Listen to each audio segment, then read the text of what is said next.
There is something wonderful about getting to the Sunday in which we have our congregational meeting and getting these words from Paul to the Corinthians about, "Let there be no divisions among you."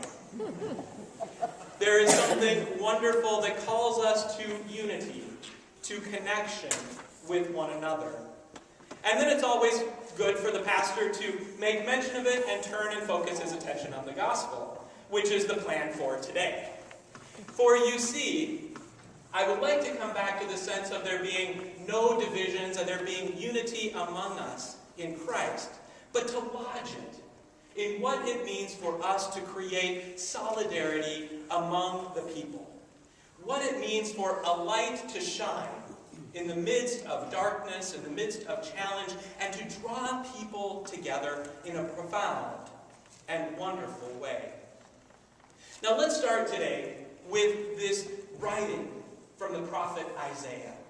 This idea of these two lands, Zebulun and Naphtali, named after two of the brothers of Joseph, and there, drawn together, are these two tribes that have been struggling in their own land.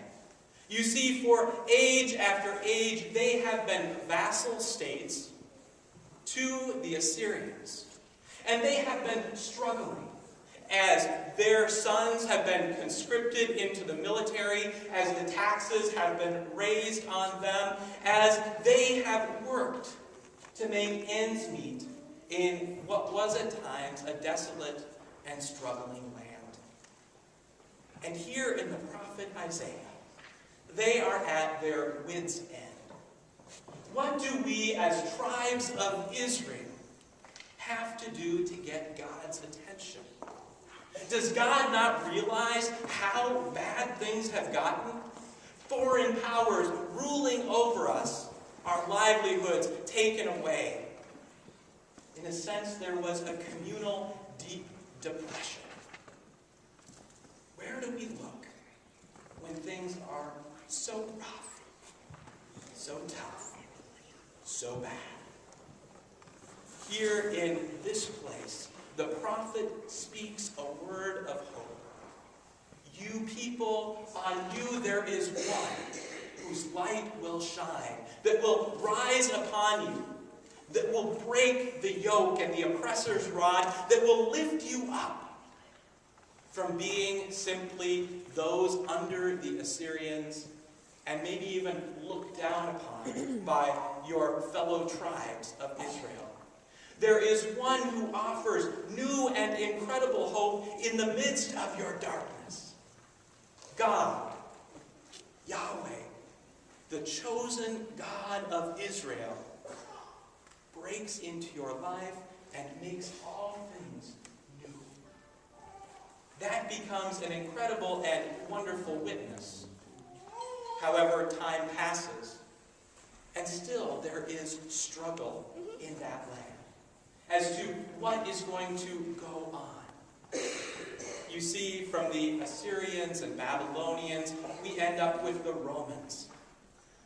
People don't feel like their lives have gotten much better.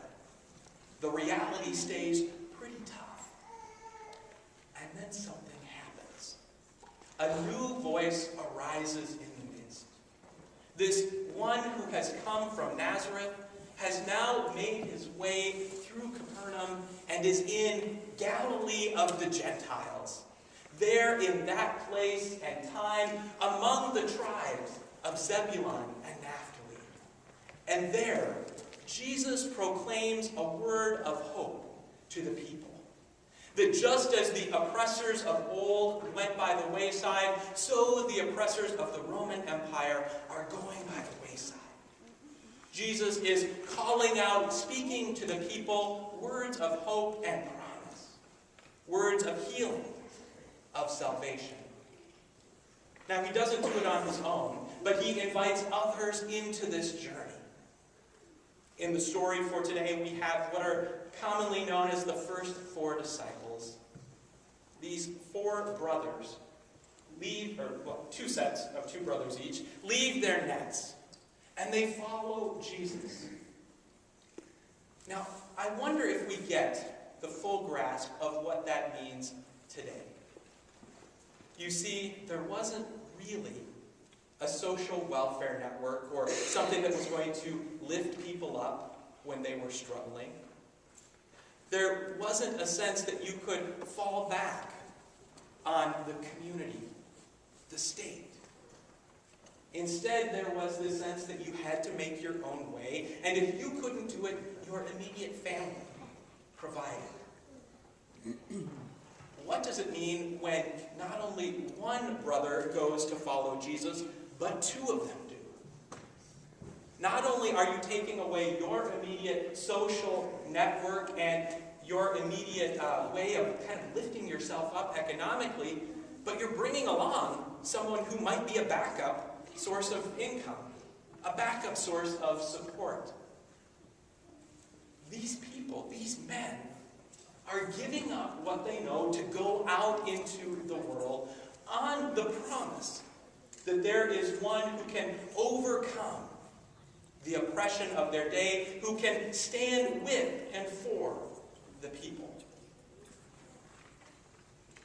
As I have been listening and talking with folks this last week, I imagine some of those who were early civil rights leaders. Those who left work as they knew it, or left school, and went out to make a difference in the world. They believed that they could stand with others, that they could make a difference. Many of them were inspired by the story of Rosa Parks. Others looked to Martin Luther King Jr. as their leader.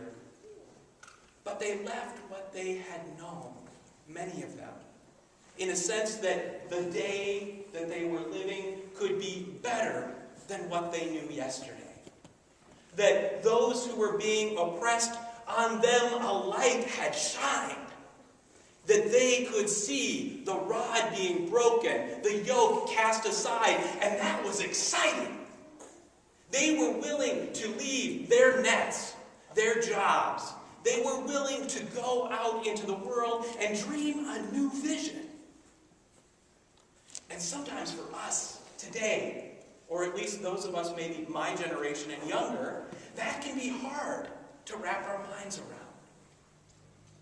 To give up all that we know, with the sense that by following this one we proclaim as Christ, this one who breaks systems of oppression, that then the world will be changed.